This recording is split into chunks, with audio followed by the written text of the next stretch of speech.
The words hung in the air between us, her eyes locked with mine across the boardroom table. I'm sorry. I have my baby. 5 simple words that would completely transform both our lives forever.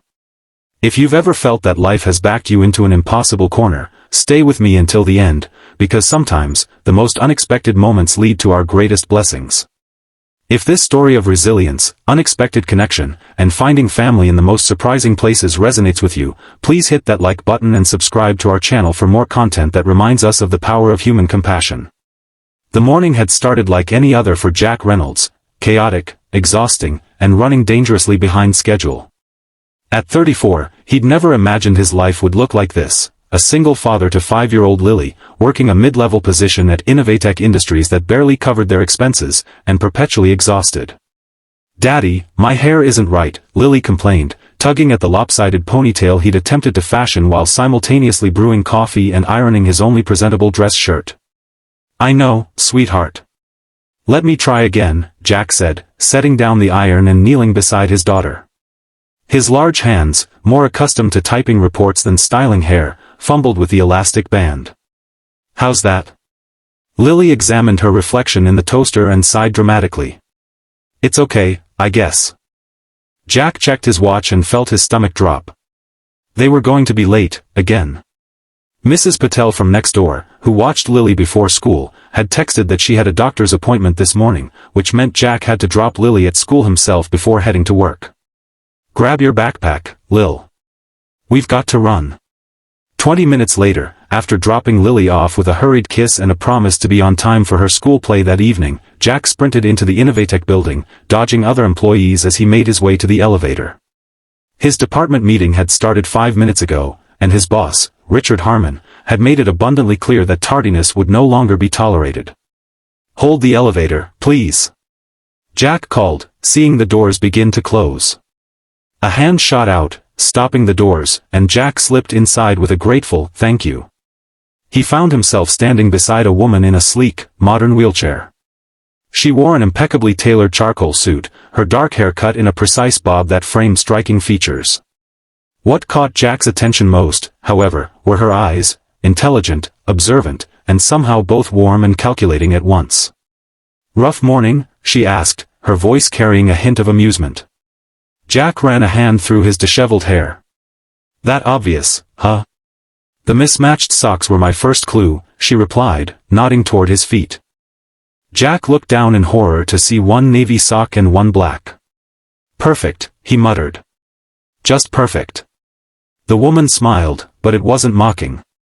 "We all have those days. Some of us have those years," Jack said before he could stop himself. Something in her expression shifted, a flash of recognition, perhaps, or understanding. Before she could respond, the elevator stopped at the 12th floor. "This is me," Jack said, stepping out. "Thanks again for holding the door. Good luck with your day, Mr. Reynolds." "Jack Reynolds." "Good luck, Jack Reynolds," she said as the doors closed between them. Jack hurried to the conference room, slipping into the last available seat as Richard Harmon glared at him from the head of the table. "So nice of you to join us, Reynolds," Harmon said, his voice dripping with sarcasm. "As I was saying, the board has approved a major restructuring of our department. Over the next 2 weeks, we'll be conducting performance reviews to determine which positions will be eliminated." Jack felt the blood drain from his face. Restructuring. Eliminations. With his recent attendance issues and the compromises he'd made to be present for Lily, he knew exactly where he'd fall in those evaluations. After the meeting, Jack retreated to his cubicle, mind racing. He couldn't lose this job. Not now. Not when Lily was finally settling into a routine after everything they'd been through. Not when the medical bills from her early health issues were still piling up. "Reynolds," Harmon's voice cut through his thoughts. "My office. Now." Jack followed his boss, mentally preparing his defense, but nothing could have prepared him for what waited in Harmon's office. The woman from the elevator sat behind Harmon's desk. "Mr. Reynolds," she said, gesturing to the chair across from her. "Please, sit down." Harmon hovered by the door. "Jack, this is Victoria Chen, our new CEO." Jack felt the floor tilt beneath him. He just complained about his life to the company's CEO while sporting mismatched socks. "Thank you, Richard," Victoria said. "That will be all for now." Once Harmon left, closing the door behind him, Victoria turned her full attention to Jack. "I've been reviewing your file, Mr. Reynolds." "I can explain my tardiness," Jack began, but Victoria raised a hand to stop him. "Your performance reviews from 3 years ago were exemplary. Team player, innovative thinker, leadership potential." And then, quite suddenly, everything changed. Missed deadlines, frequent absences, declining project quality. She studied him. What happened? Jack hesitated. He'd learned the hard way that personal problems were best kept personal in the corporate world. But something in Victoria's direct gaze made him reconsider. "My wife died," he said simply. 3 years ago. Complications during childbirth. I became a single father overnight to a premature baby with health issues. Victoria's expression remained neutral, but something flickered in her eyes. "I see. And you've been raising your child alone since then?" "Yes. My daughter, Lily. She's 5 now, healthy, but it's been challenging to balance everything." Victoria nodded, then surprised him by rolling her wheelchair out from behind the desk to position herself directly across from him, no barrier between them. "Mr. Reynolds, Jack, I'm going to be direct with you. This company has failed you." Of all the things he'd expected her to say, this wasn't even on the list. "I'm sorry." When your circumstances changed, Innovatech should have provided support, flexibility, resources. Instead, you were left to struggle alone, penalized for putting your child first, and now facing possible termination because of it. She leaned forward. "I'm sorry. I have my baby too, and I know exactly what you're going through." Jack stared at her, uncomprehending. "You have a child?" "A son. Noah. He's 6. I've been raising him alone since my accident 3 years ago, which is also when I lost my husband." She gestured to her wheelchair. Different circumstances, same challenges. For the first time in years, Jack felt something crack open inside him, the isolation that had become so familiar it was almost comfortable. "The difference," Victoria continued, "is that I had resources, support, and the privilege of seniority. You had none of those things, and yet you've managed to keep this job while raising your daughter. That speaks volumes about your character and capabilities." Jack found himself unable to respond, a lump forming in his throat. "I'm not here to fire you, Jack. I'm here to apologize on behalf of this company and to offer you something different." Over the next hour, Victoria outlined her vision, not just for Jack, but for Innovatech as a whole. She'd taken over as CEO just 3 weeks earlier and was implementing sweeping changes, including a comprehensive support system for employees with caregiving responsibilities. "I need someone to head up our new work-life integration department," she explained. "Someone who understands firsthand the challenges of balancing professional demands with personal responsibilities. Someone like you." Jack could hardly believe what he was hearing. "But my recent performance reflects the failure of our systems, not your capabilities," Victoria interrupted. "I don't need someone who's never struggled. I need someone who's lived it." By the time Jack left Harmon's office, his world had shifted on its axis. He had a new position, a substantial raise, and flexible hours that would allow him to be there for Lily's school events and doctor appointments without fear of repercussion. As he gathered his things from his cubicle, still dazed by the unexpected turn of events, his phone buzzed with a text from Lily's school. His daughter had fallen during recess and needed to be picked up. In the past, such a message would have filled him with dread, another absence to explain, another black mark on his record. Now, he simply informed his team he was leaving and headed out. When he arrived at the school, he found Lily sitting in the nurse's office with a scraped knee and tears drying on her cheeks. "Daddy," she exclaimed, surprised. "You came so fast." Jack knelt beside her, examining the bandaged knee. "Of course I did, Lil. I'll always come when you need me." As they walked hand in hand to the car, Lily looked up at him curiously. "Are you going to get in trouble at work again?" The innocent question pierced Jack's heart. How aware his daughter had been of his struggles, how much she had internalized his stress. "No, sweetheart. Things are different now. I have a new job at the same company, and my new boss understands that you're my priority. Lily considered this. Is your new boss nice? Jack thought of Victoria, her directness, her understanding, the unexpected connection he'd felt with her. Yes, I think she is. She has a little boy about your age, you know. Really? Lily's eyes widened with interest. Can I meet him sometime? Maybe, Jack said, helping her into the car. We'll see. The following weeks brought changes Jack could never have anticipated.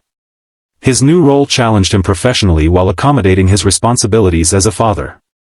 For the first time since becoming a single parent, he felt like he was thriving rather than merely surviving.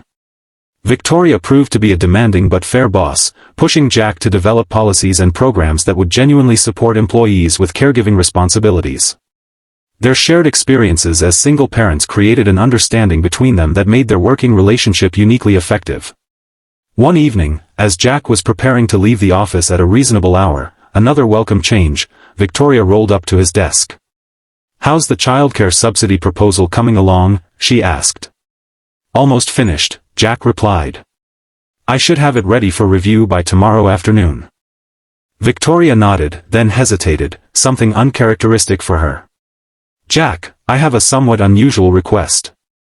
Noah has been asking about my work, and I thought it might be good for him to see the office.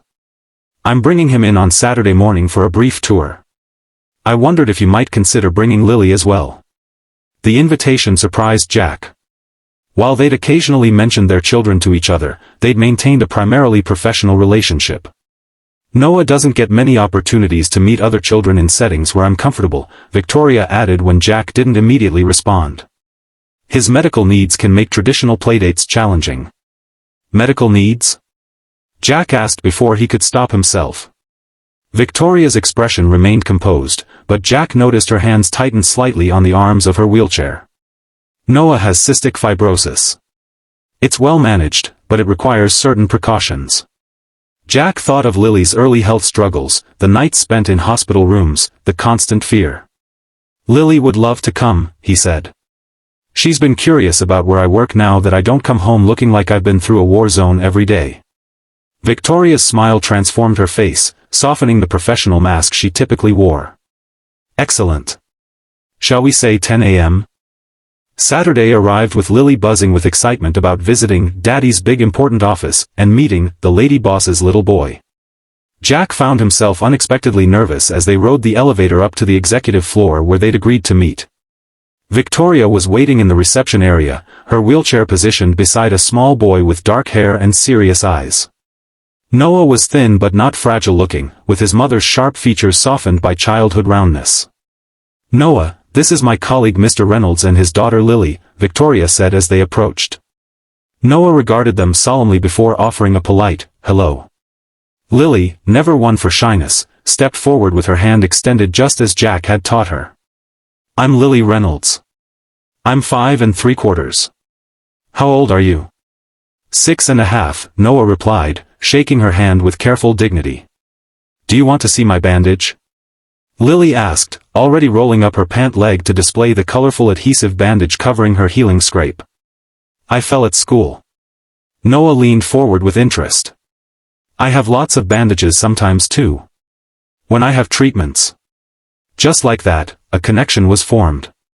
As the adults gave the children a tour of the office, Lily and Noah walked ahead, engaged in the serious business of comparing injuries, favorite foods, and opinions on various cartoon characters.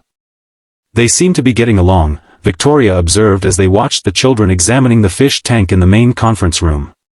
Lily makes friends wherever she goes, Jack said. It's a gift I certainly don't share. Victoria glanced at him. I wouldn't say that. You've made quite an impression on the executive team in a short time. That's different.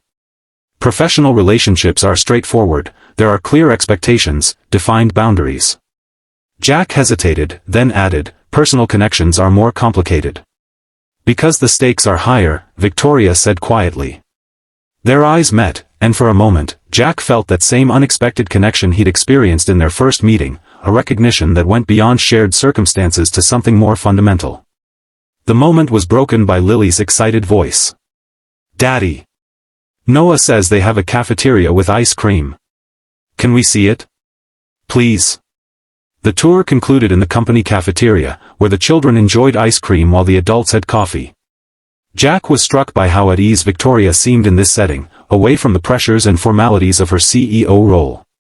She laughed at Noah's jokes, answered Lily's endless questions with patience, and revealed a warmth that her professional demeanor usually concealed. As they prepared to leave, Noah turned to Lily with unexpected seriousness. Do you want to come to my house sometime?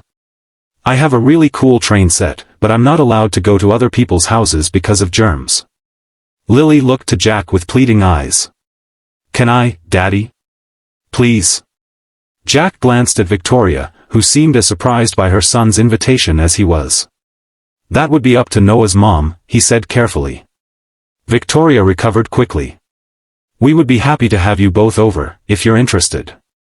Perhaps next weekend? And so began a friendship that extended beyond the office.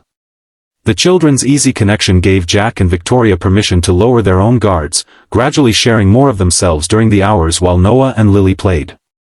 Jack learned that Victoria had been a rising executive at a competing firm when a car accident 3 years ago had taken her husband's life and left her paralyzed from the waist down. She'd fought her way back, physically and professionally, all while raising Noah and managing his CF treatments. Victoria discovered how Jack had met his late wife in college, their dreams of building a family together, and the devastating loss that had left him a widower with a premature infant fighting for her life. How did you do it? Victoria asked one evening as they sat on her patio, watching the children build an elaborate fort in the backyard. In those early days, how did you keep going? Jack considered the question, one no one had ever asked him before. One breath at a time, he finally said. 1 moment, 1 hour, 1 day. There were times I couldn't see beyond getting Lily through the night. Planning for a future seemed impossible. Victoria nodded, understanding in her eyes. After the accident, people kept talking about my new normal, as if there was anything normal about it. As if I would eventually reach some stable state where everything made sense again. But it doesn't work that way, Jack said. There's no arrival point, no moment when you suddenly have it all figured out. Just constant adaptation, Victoria agreed. Learning to navigate a world that wasn't designed for your circumstances. Their conversations often circled back to this shared understanding, the reality of living in the aftermath of loss, of building a life that honored what had been taken while creating something new. As the weeks passed, Jack found himself looking forward to these weekend gatherings with an intensity that both exhilarated and frightened him. Victoria had become more than a boss, more than a friend even. She was someone who saw him completely, his struggles, his fears, his fierce love for his daughter, and didn't look away. For her part, Victoria revealed aspects of herself to Jack that few others ever glimpsed, her frustration with the limitations of her body, her fears for Noah's future, her determination to create a legacy that would make her son proud. The children's friendship blossomed as well. Lily appointed herself Noah's official protector at the playground they sometimes visited, fiercely warning other children about germs when they came too close, while Noah patiently taught Lily chess.